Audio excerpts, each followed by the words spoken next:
Take any project in open source.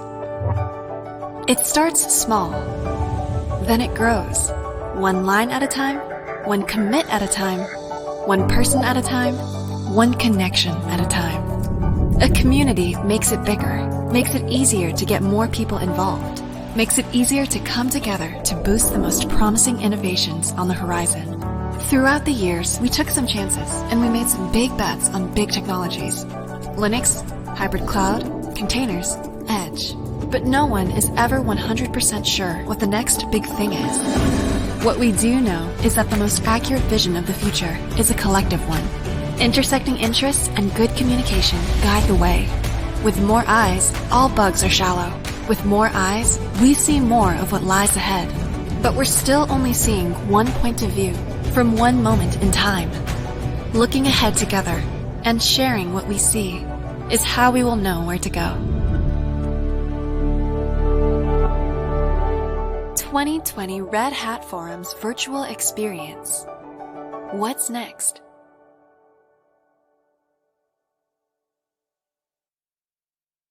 Bienvenue aux sessions France de ce Red Hat Forum. Nous sommes ravis de vous accueillir pour une session dédiée à nos clients, nos partenaires français. J'accueille Yacine. Bonjour Yacine. Bonjour JC. Yacine, tu es en charge chez Red Hat France de l'équipe des architectes. Tout à fait. Bonjour Aude. Bonjour JC. Aude, tu es chez Red Hat France en charge des solutions d'architecture, plateforme et automation. Donc ce matin, nous avons eu des sessions générales. Dans ces sessions générales, on a pu entendre un mot qui est revenu assez souvent, qui est l'Open Hybrid Cloud. On a pu voir dans les 6 mois qui viennent de passer, dans cette période un petit peu difficile, nos clients, nos partenaires continuer leur transformation digitale. Et ce qu'on a pu voir comme phénomène, c'est une accélération de cette transformation. Et on a beaucoup parlé ce matin de cette stratégie de Red Hat qui est l'Open Hybrid Cloud.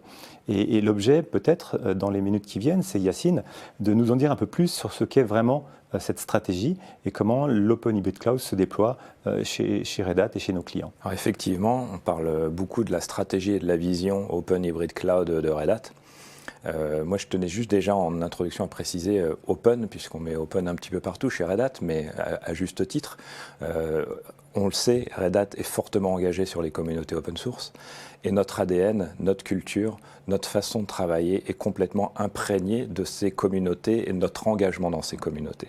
C'est vraiment important et c'est pour ça qu'on rajoute ce préfixe un petit peu partout, mais ça met vraiment en exergue notre engagement et surtout la pérennité des solutions. C'est-à-dire quand on passe d'un projet open source à un produit entreprise, c'est la marque de fabrique de Red Hat et c'est surtout sur le même socle et le même code source, ce qu'on appelle un projet upstream. Donc ça, c'est juste en introduction sur le petit préfixe qui me semble quand même important. Et la partie Hybrid Cloud chez Red Hat, on la découpe effectivement en 3 grands pans technologiques. Le premier, c'est la partie infrastructure, Open Hybrid Infrastructure. Et qu'est-ce que c'est et quel est l'objectif? C'est justement de faciliter et de vous apporter tous les services d'infrastructure et de pouvoir les consommer beaucoup plus facilement. Que ça soit ce qu'on appelle du legacy pour de la virtualisation ou de la containerisation ou des choses plus orientées entre guillemets innovation comme ce qu'on appelle du cloud native. Et justement, le deuxième pan, c'est quand on parle de cloud native, comment on fait pour vous accompagner à adapter cette nouvelle façon de travailler, ces nouveaux paradigmes et toutes ces nouvelles solutions très très innovantes.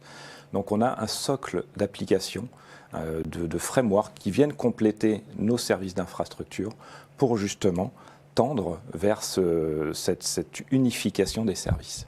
Et donc le troisième pilier, et pas des moindres, c'est le management et l'automatisation de tout cet ensemble. On a le pilier technologique qui sont tous les services d'infrastructure, tous les services associés aux environnements de développement et à tout ce qu'on apporte pour faciliter la vie des développeurs. Et notre objectif sur ce credo-là, c'est de faciliter le management et d'automatiser de bout en bout tous les process et de sécuriser et simplifier cet ensemble. Donc si je comprends bien, Yacine, on a une image de quelque chose qui est une construction qui supporte vraiment les stratégies de nos clients, qui leur permet d'accueillir leurs applications et d'aller vers le cloud. Et si on garde cette image de la construction, Aude, on peut peut-être aussi s'intéresser à la fondation. Et peut-être que tu peux nous expliquer ce qui est au cœur et ce qui est au cœur de cette fondation, de cette stratégie Open Hybrid Cloud. Oui, donc effectivement, en fait, ce qu'on va trouver au cœur de ces 3 piliers qui viennent d'être présentés par Yacine, ça va être Linux. Linux qui est au cœur de tout. On le dit à nos clients, à nos partenaires depuis des années. Hein, c'est pas quelque chose de nouveau. Et c'est vraiment quelque chose qu'on va observer, pas seulement en fait au niveau de l'infrastructure, mais même sur des sujets comme les conteneurs. Aujourd'hui, ça devient vraiment crucial. C'est Linux qui apporte tout ce qui est portabilité des applications qui vont être créées dans ce format. Et puis du coup, alors en fait, quand on commence à vouloir avoir des infrastructures plus centralisées et puis aussi des nouvelles choses qui vont arriver, des workloads en mode edge, en périphérie du réseau, on va vouloir orchestrer tout ça et apporter de l'unification dans le management. On veut pouvoir créer de nouvelles infrastructures dans le cloud, mais en même temps continuer d'apporter de la valeur sur tous les workloads traditionnels qui existent et qui peuvent toujours servir.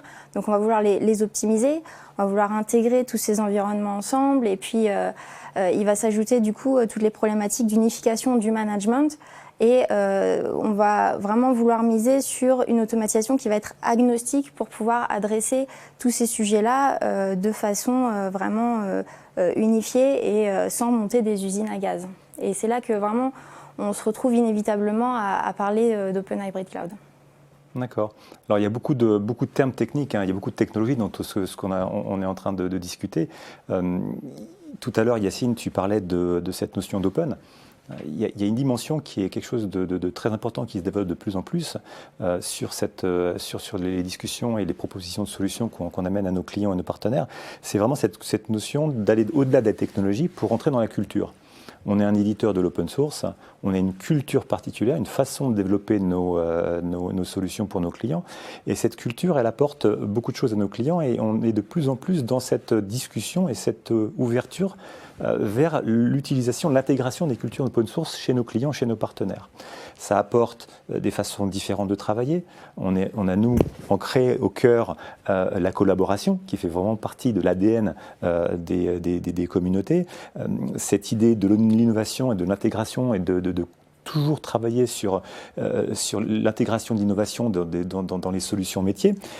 Et donc ça, c'est vraiment quelque chose qui caractérise Red Hat au-delà de la technologie et qui fait que quand concrètement on regarde comment on peut aider nos clients, et si on regarde en France comment on est nos clients, en fait, on est une équipe en France de 300 personnes qui collaboront tous les jours. On a des développeurs, on a également des équipes d'avant-vente, des équipes de conseil.